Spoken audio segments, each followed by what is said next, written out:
As Carmilla would not hear of an attendant sleeping in her room, my father arranged that a servant should sleep outside her door, so that she would not attempt to make another such excursion without being arrested at her own door. That night passed quietly, and the next morning early, the doctor, whom my father had sent for without telling me a word about it, arrived to see me.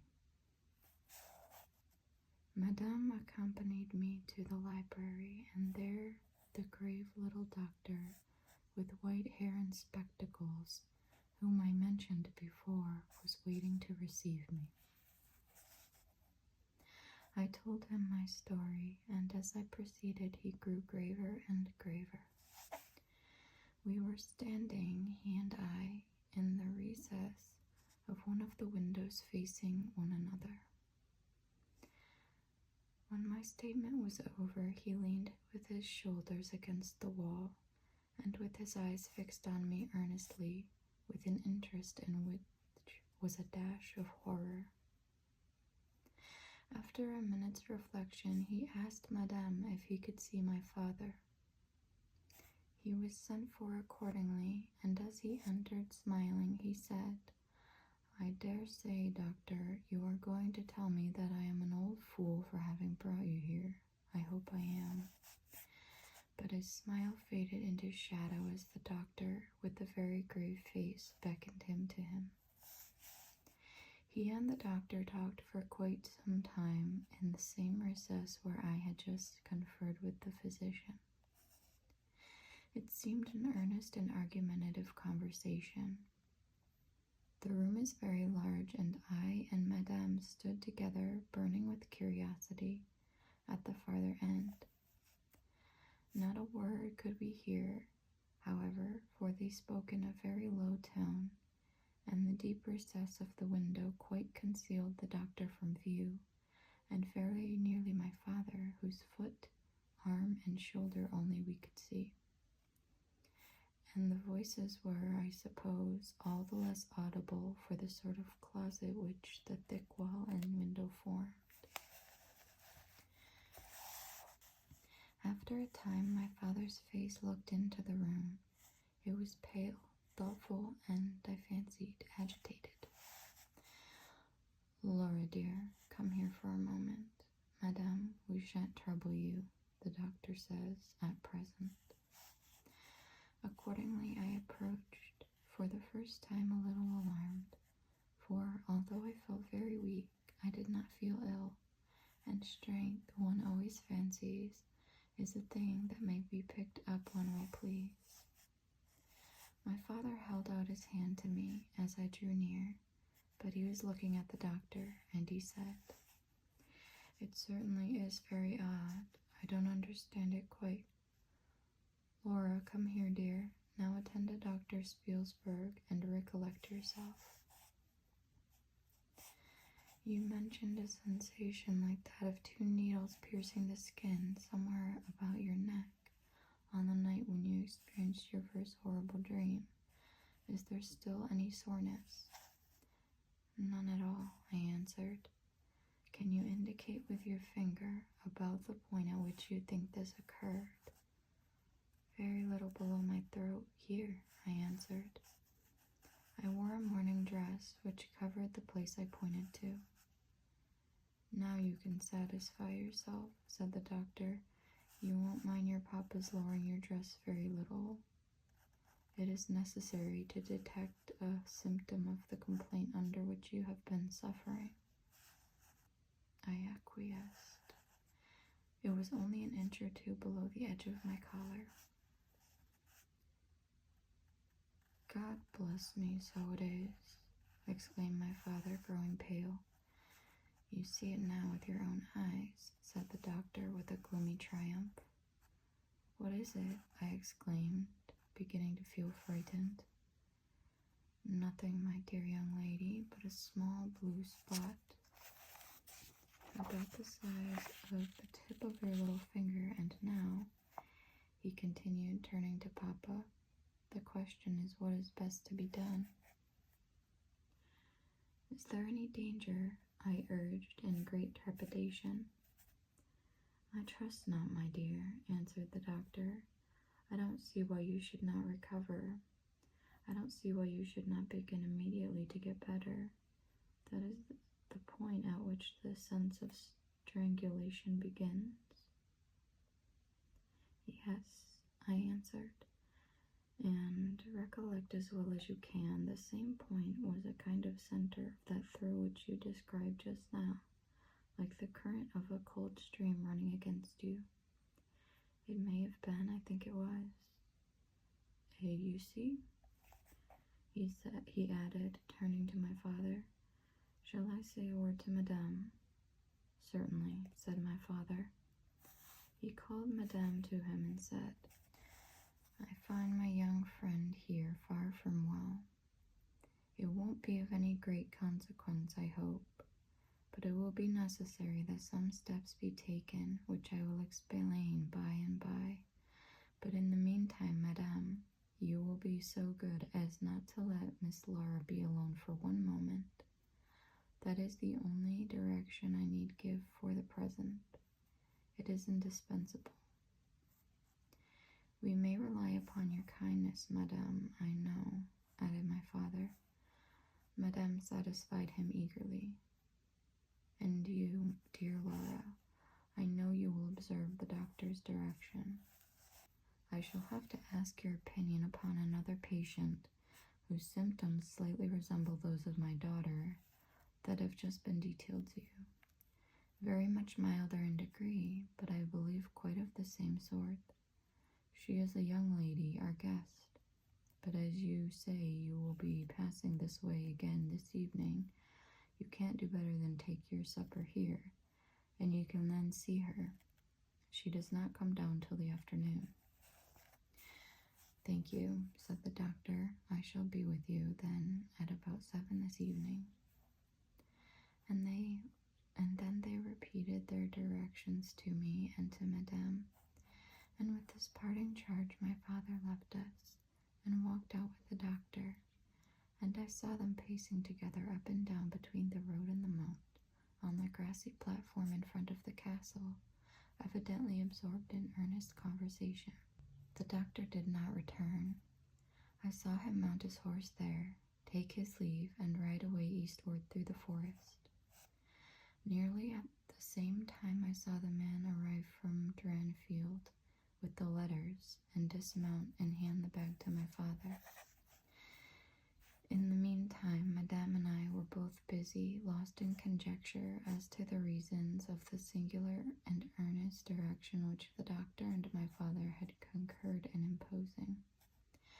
Madame, as she afterwards told me, was afraid the doctor apprehended a sudden seizure, and that, without prompt assistance, I might either lose my life in a fit, or at least be seriously hurt.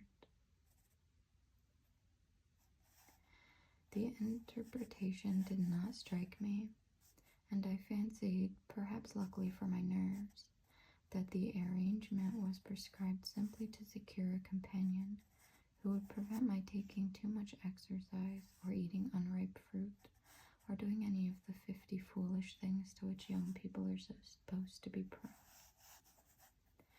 About half an hour after my father came in, he had a letter in his hand and said, This letter had been delayed. It is from General Spielsdorf. He might have been here yesterday. He may not come till tomorrow, or he may be here today.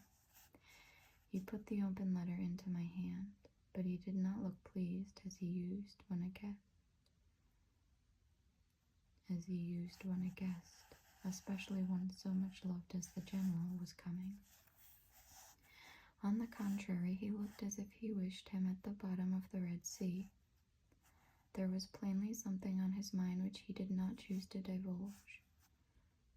Papa, darling, will you tell me this? Said I, suddenly laying my hand on his arm, and looking, I am sure, imploringly in his face. Perhaps, he answered, smoothing my hair caressingly over my eye. Does the doctor think me very ill? No, dear, he thinks, if the right steps are taken, you will be quite well again, at least on the high road to a complete recovery in a day or two. He answered a little dryly. I wish our good friend, the general, had chosen any other time. That is, I wish you had been perfectly well to receive him. But do tell me, Papa, I insisted. What does he think is the matter with me? Nothing. You must not plague me with questions, he answered with more irritation than I ever remember him to have displayed before. And seeing that I looked wounded, I suppose, he kissed me and added, You shall know all about it in a day or two. That is, all that I know. In the meantime, you are not to trouble your head about it. He turned and left the room, but came back before I had done wondering and puzzling over the oddity of all this. It was merely to say that he was going to Karnstein, and had ordered the carriage to be ready at 12, and that I and Madame should accompany him. He was going to see the priest who lived near those picturesque grounds upon business, and as Carmilla had never seen them, she could follow, when she came down, with Mademoiselle, who would bring materials for what you call a picnic, which might be laid out for us in the ruined castle. At 12 o'clock accordingly, I was ready, and not long after, my father, Madame, and I set out upon our projected drive. Passing the drawbridge, we turned to the right and followed the road over the steep Gothic bridge westward to reach the deserted village and ruined castle of Karnstein. No sylvan drive can be fancied prettier. The ground breaks into gentle hills and hollows, all clothed with beautiful wood, totally destitute of the comparative formality which artificial planting and early culture and pruning impart. The irregularities of the ground often lead the road out of its course and cause it to wind beautifully around the sides of broken hollows and the steeper sides of the hills among varieties of ground almost inexhaustible. Turning one of these points, we suddenly encountered our old friend, the general, riding towards us, attended by a mounted servant. His portmanteaus were following in hired wagon, such as we term a cart. The general dismounted as we pulled up and, after the usual greetings, was easily persuaded to accept the vacant seat in the carriage and send his horse on with his servant to the Schloss.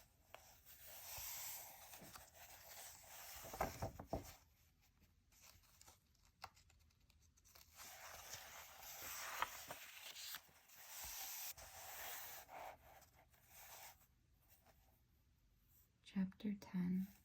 Bereaved. It was about 10 months since we had last seen him, but that time had sufficed to make an alteration of years in his appearance. He had grown thinner, something of gloom and anxiety had taken the place of that cordial serenity which used to characterize his features.